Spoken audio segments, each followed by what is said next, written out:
Terima kasih masih bersama kami pemirsa. Ini menarik ya, ternyata informasi mengenai apa yang terjadi, apa yang akan terjadi, cuaca entah hujan turun, intensitas rendah, tinggi, itu bisa diprediksi dan angka persentase kepastiannya itu nyaris sempurna pemirsa. Dan sebenarnya itu bisa diantisipasi. Ini kita mendapat informasi dari Pak Armi Susandi, pakar hidrometeorologi ITB. Pak Armi, tadi pertanyaannya Pak, ketika sudah ada prediksinya dari BMKG misalkan, pakar juga. Idealnya itu seperti apa Pak? Penyaluran informasi supaya masyarakat aware yang Bapak sampaikan tadi Pak. Ya, yang pertama kita membahasakan informasi tadi dalam bahasa yang dimudah dipahami oleh masyarakat. Yang kedua adalah medianya. Saat ini mungkin orang tidak lagi media memang khusus kita siapkan, tapi media-media sosial yang memang selama ini masyarakat pegang itu. Tadi Mas Yudhaya mengatakan tentang TikTok ya, X, kemudian Instagram itu. Saya kira media itu sudah mulai ke situ. Yang kedua intensitasnya. Kemudian yang ketiga adalah kita gandeng media. Media TV, media online, itu media-media menurut saya itu bisa menjadi saluran informasi yang cepat sekali itu. Karena orang tidak lagi membaca koran sebagainya. Itu model lama. Saat ini media itu, nah yang ketiga, perangkat yang akan menanggulangi bencana itu harus duduk bersama itu. Tidak hanya tanggung jawabnya di BMKG, nggak bisa. Duduklah dengan kementerian terkait. Kenapa? Secara undangnya memang ini salah satu masalah nih. Yang mengumumkan budget itu kebetulan bukan BMKG. Oh, bukan BMKG. Undang-undang itu mengatakan adalah PU. Nah itu masalah, sehingga BMKG merasa kesulitan di situ.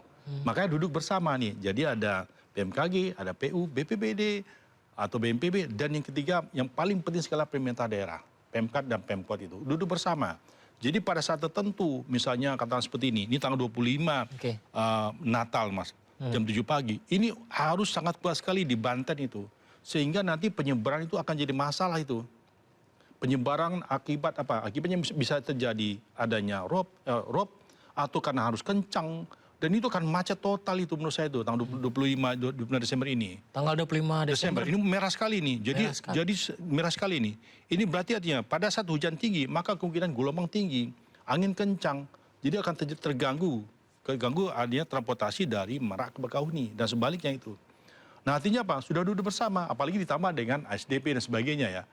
Instansi terkait ini bagaimana menyikapinya, bagaimana pengaturan itu. Dan sudah ada namanya skenario.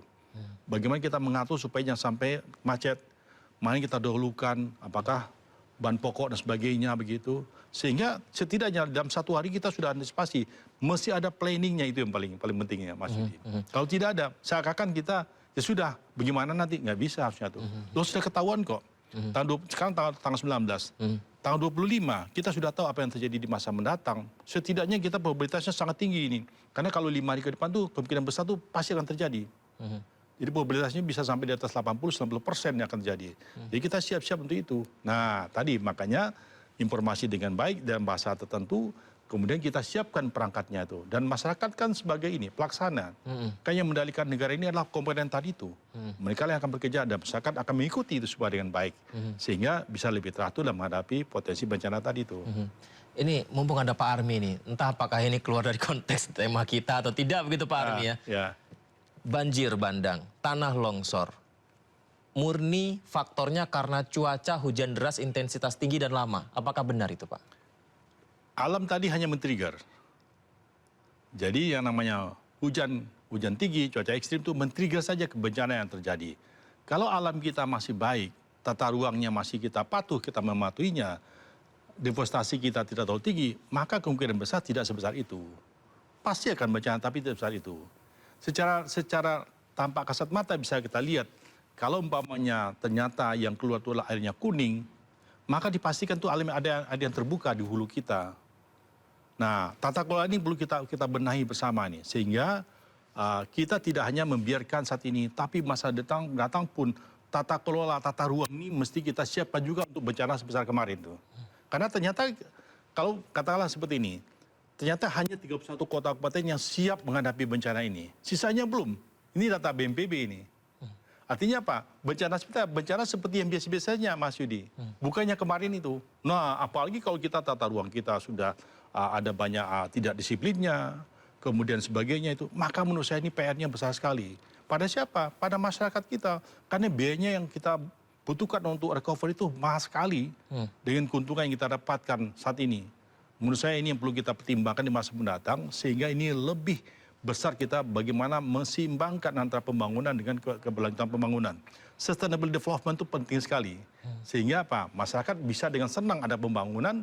Kenapa? Karena mereka bisa merasakan manfaatnya dan alam bisa terjaga sehingga bencana bisa berkurang. Bisa tidak sebesar yang kita bayangkan begitu. Kenapa ini saya tanyakan Pak Armi? Karena potensi cuaca hujan turun deras, angin kencang, dan waktu yang lama tadi dijelaskan Pak Armi juga terjadi di beberapa hari ke depan dan di beberapa daerah lainnya. Betul. Kalau cuaca satu-satunya adalah yang disalahkan karena banjir bandang, tanah longsor, maka itu juga bisa terjadi di tempat lain. Betul, betul. Apalagi saat ini kalau kita lihat beberapa daerah lain, kan saat ini kan kita musim hujan.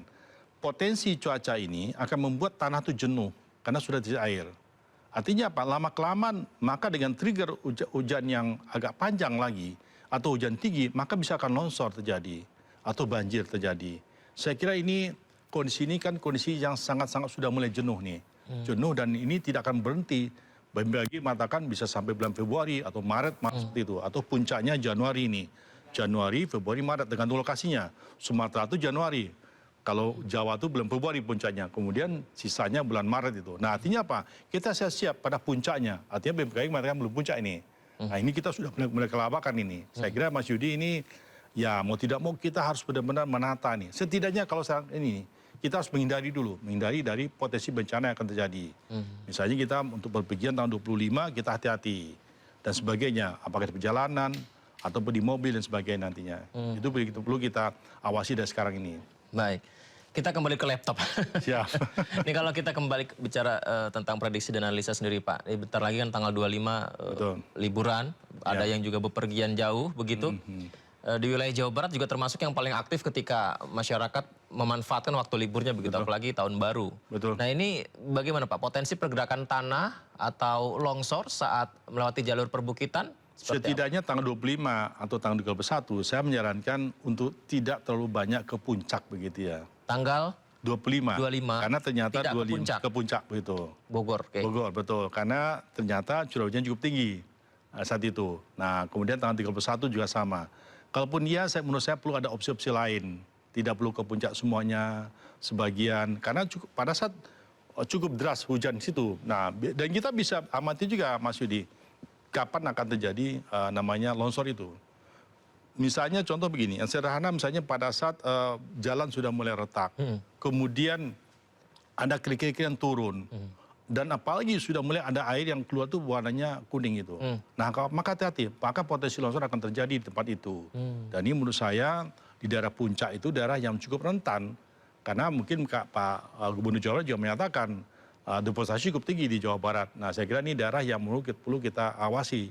Kita hati-hati di situ. Mungkin bisa kita ke puncak, tapi jangan sampai bencananya membuat kita menjadi terperangkap di tempat itu.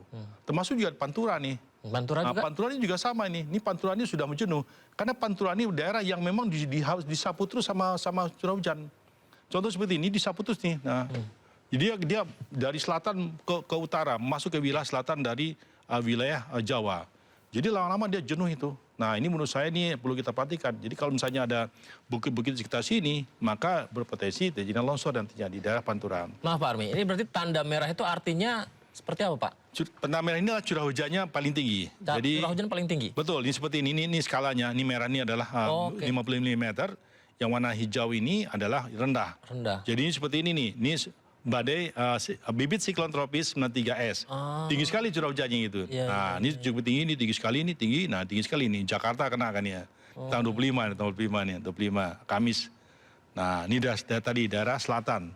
Sulawesi bagian barat. Nah, cukup tinggi nih, tanggal 25 itu. Oh, hingga Sulawesi, hingga Papua juga ya Pak ya, hingga timur ya? Betul. Ini kita gerakan ini, wah ini berbeda gitu. Nah, seperti ini.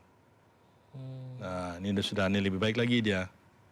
Nah, di sekitar 26 ini malah Sumatera Selatan, Lampung juga lebih tinggi. Tanggal 26 Sumatera Selatan dan Lampung hujan cukup tinggi. Cukup tinggi. Dan cukup besar areanya ya.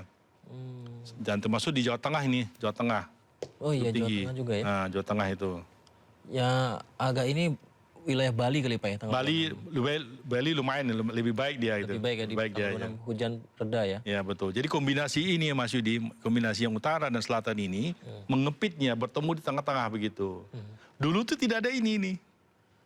Dulu tuh tidak ada ini? Tidak ada. Jadi tidak ada namanya. Saya juga heran, kok ada sekarang nih? Ada angin dari sebelah barat Australia menuju ke utara. Yang Pak Army maksud adalah ini, Betul. yang ke arah sini, kemudian dari atas juga ke arah sini. Betul. Kita terhimpit oleh dari dua arah ini. Kalau tidak ada ini, maka dia akan begini posisinya. Oke. Jadi tidak begitu. Jadi kalau tanpa ada ini, dia akan bergerak begini. Dari utara, belok dengan gaya Coriolis, terus muter sini, masuk ke Australia. Kalau sekarang enggak, dia dorong. Nah ini yang menarik nih, sehingga menyebabkan kita bertemulah massa udara dengan uap air tadi di wilayah Indonesia. Khususnya sekarang di tengah-tengah nih, Sumatera Selatan, Lampung, Jawa, Bali, dan NTT. Ini baru terjadi sekarang Pak fenomena ini Pak? Sekarang ini, nah sekarang ini betul. Kenapa itu Pak? Faktornya atau? Ya orang menyebutnya karena pemanasan global. Dan juga kalau secara empiriknya, karena pemanasan lautan, anomali. Jadi kalau ada pemanasan lautan, maka seperti kita memanaskan air di kompor. Maka dia penguapan. Penguapan dia mengisi yang kosong, berputar dia begitu. Kemudian dia bergerak mencari tempat yang lebih hangat lagi gitu. Nah, tapi kalau semakin panas ini, dia semakin tinggi yang dibawa ke atas udara. Kalau dia tidak ada panasnya, tidak ada permukaan laut yang panas, maka tidak ada namanya siklon. Tidak ada yang bibitnya. Nah, saat ini kita punya tempat yang cukup banyak panasnya di Indonesia. BMKG melaporkan demikian juga. Kita saat ini lagi hangatnya. Nah, nanti kalau misalnya saatnya ketika ada saatnya kosong ini, tidak ada hujan, hati-hati. Mungkin dia saat itu mulai lagi memanaskan lagi. Nah, begitu memanaskan lautan dan daratan. Artinya kalau ada jeda nantinya bisa jadi dia akan panas nanti, dia akan hujan pada saat sesudah hilang masa jeda ini. Itu masa jeda itu sekarang Pak ya Mas Pak ya? Saat ini menurut saya itu belum masa jeda. Sekarang belum masa jeda? Mungkin masa apa ini? saat ini masih karena terbukti dengan beberapa daerah masih hujan. Nah, mungkin dalam 3 hari lagi mungkin ada masa jeda. Kecuali tadi Jakarta tahun 25 itu. Nah, ada masa jedanya. Nah, itu yang saya khawatirkan.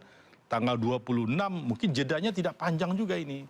Paling jeda 2-3 hari saja begitu. Sesudah itu dia akan muncul lagi pemanasan lautan dan daratan yang menyebabkan konveksi, penguapan yang membuat uap air sehingga membentuk awan-awan hujan gitu.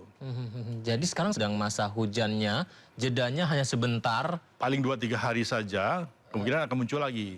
Tetapi saya bisa melihat daya dari pemanasan laut ini semakin lama makin turun begitu. Artinya jauh lebih baik, karena mungkin sudah dihabiskan sementara oleh tiga badai tadi, 2 bibit, 1 siklon tadi dihabiskan itu. Nah, mudah-mudahan ini kan hilang nih. Nah, tapi kita belum tahu nih, karena ini alam yang bergerak itu. Kemarin ada saudara saya yang melakukan perjalanan laut Merak Bakauheni, menanyakan juga Pak itu Pak. Jadi kita kalau mau berangkat menggunakan kapal laut ini lebih baik di tanggal berapa dan kapan nih jam berapa? Kalau saran saya gini, kalau ingin kita ke sana, buka aplikasi apapun cuaca, apalagi di BMKG, buka 3 hari sebelum kegiatan. Yang kedua, saran saya, pergilah pagi. Pagi hari? Jangan siang atau sore. Kenapa itu Pak? Karena pagi itu cenderung lebih stabil. Lebih stabil. Kalau siang hari sama sore hari, itu sudah ada pemanasan, maka potensi cuaca itu lebih ekstrim akan terjadi di siang, sore, atau malam hari. Jadi saran saya, pertama, lihat informasi dari otoritas, misalnya dari BMKG atau dari aplikasi yang ada. Yang kedua, saran saya sebaiknya datang pagi hari. Pagi hari sudah sampai di lokasi, karena cenderung akan lebih baik cuacanya. Nah, sama di Jakarta pun juga sama. Jadi jangan terbang malam hari, sore hari. Sama juga ketika perjalanan udara? Sama. Jadi laut sama udara itu sama. Apalagi saat ini saya sangat concern, 2 hari lalu saya menyampaikan hati-hati Selat Sunda. Kejadian memang betul. Mungkin berapa hari lalu tuh. Ternyata kemarin sudah mulai tuh. Selat Sunda sudah tinggi sekali tuh. Sehingga penyeberangan menjadi terganggu begitu. Sama, 3 selat ini akan terganggu nih. Bali, Gilimanuk, kemudian Selat Lombok, sama dengan Selat Sunda. 3 ini terganggu ini. Karena memang dia berkumpulnya di situ gitu. Dan ini saya kira perlu kita awasi, terutama saat liburan yang akan sangat banyak sekali orang akan berpergian. Sejauh mana Pak potensi banjir rob ini dapat mengganggu akses transportasi menuju pelabuhan utama selama periode mudik Pak? Ini dia yang menarik nih. Pada saat curah hujan tinggi, berarti volume air itu lebih tinggi. Dan ditambah lagi dengan adanya rob, dia akan terjadi pada awal Januari ini. Maka potensinya adanya kenaikan muka air laut. Pasang naik. Dan ini akan menyebabkan, saya memperkirakan yang 3 tempat tadi, Gilimanuk, Selat Lombok, termasuk di NTT, dan juga di Selat Sunda ini, akan berpotensi kemacetan panjang ini. Kenapa demikian? Karena orang akan ngantri karena tidak bisa naik ke kapal. Ya. Begitu kan. Jadi ada gelombang tinggi, tambah dengan rob, maka dia posisi kapal akan lebih tinggi daripada pelabuhan. Maka tidak akan mudah bagi kapal naik maupun turun.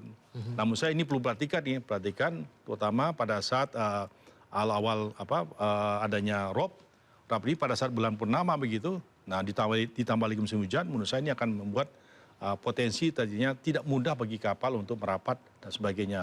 Apalagi mobil untuk masuk ke kapal gitu. Kalau begitu dengan adanya potensi banjirop dan juga pasang surut dari air laut ya Pak ya? Ya betul. Antisipasi apa yang harus dilakukan pemerintah supaya tidak terjadi kemacetan panjang di akhir tahun Pak? Tapi kita bahas lebih lengkapnya setelah jeda pemirsa.